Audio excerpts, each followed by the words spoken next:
ஜெய ஜெய சங்கர ஹர ஹர சங்கர மகாபெரிவா சரணம். அனைவருக்குமே வணக்கம்.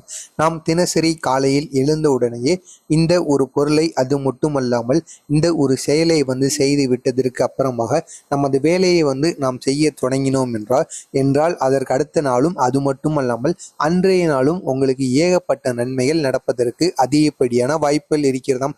எவ்வளவு பெரிய துன்பங்கள் வருவதாக இருந்தாலும் சரி, நீங்கள் காலை நேரத்தில் எழுந்ததும் இந்த ஒரே ஒரு செயலை மட்டும் நீங்கள் செய்வதனால் உங்களது வாழ்க்கையில் அந்த நாளன்று ஏற்படக்கூடிய துன்பங்கள் அனைத்துமே குறைந்து விடுங்க. அதாவது துன்பமே இல்லாமல் போகாது, இருந்தாலும் ஒரு 10 துன்பம் வர வேண்டிய இடத்தில் 2 துன்பங்கள் அந்த மாதிரி குறைந்து விடும் என்பது போல மகா பெரியவா அவர்கள் அவரை சந்திக்க சென்ற பக்தரிடம் கூறியிருக்கிறார்.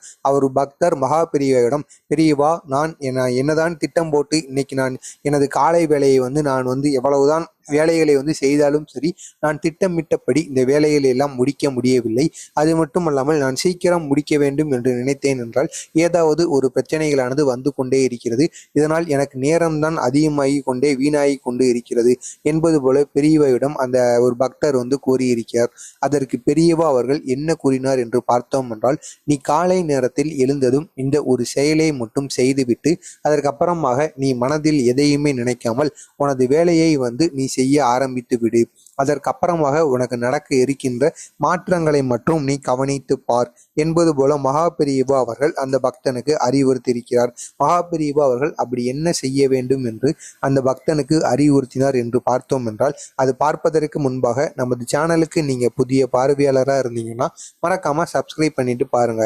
அப்பொழுதுதான் மகா பெரியவா பற்றிய அனைத்து விதமான செய்திகளும் அவரை பற்றிய மகிமைகளும் தொடர்ந்து உங்களுக்கு வந்து கொண்டே இருக்கும்.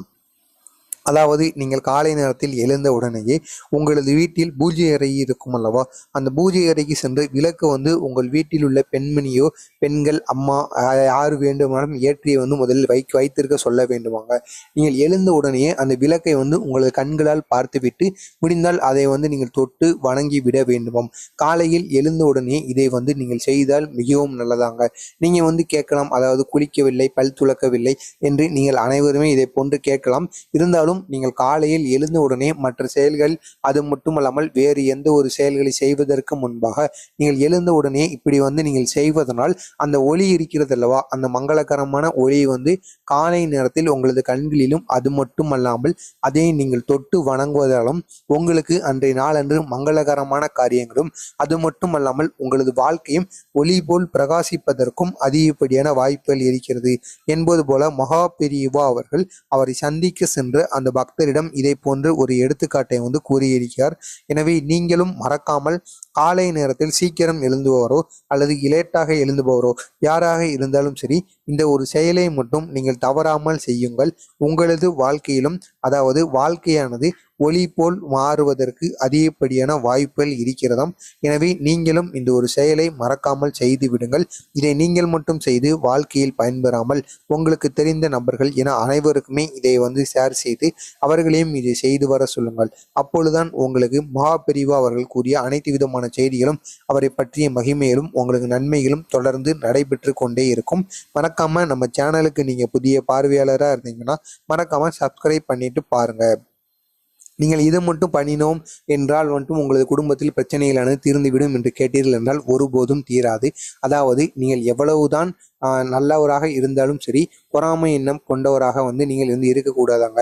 யார் அவ்வளோ சம்பாதிக்கும், இவன் இவ்வளவு சம்பாதிக்கும் அப்படின்னு நீங்கள் பொறாமை எண்ணம் கொண்டவராக இருந்தீர்கள் என்றால் வாழ்க்கையில் நீங்கள் ஒருபோதும் வெற்றி பெறவே முடியாதாங்க. நீங்கள் உங்களுடைய வேலையை நீங்கள் கண்டினியூஸாக பார்த்துக்கிட்டே இருந்தாலே உங்களுக்கான வெற்றியானது கிடைக்கும். உங்களுக்கு எவ்வளவு பணம் தேவைப்படுகிறோ அந்த பணமும் அதன் மூலம் வருவதற்கும் அதிகப்படியான வாய்ப்புகள் இருக்கிறது.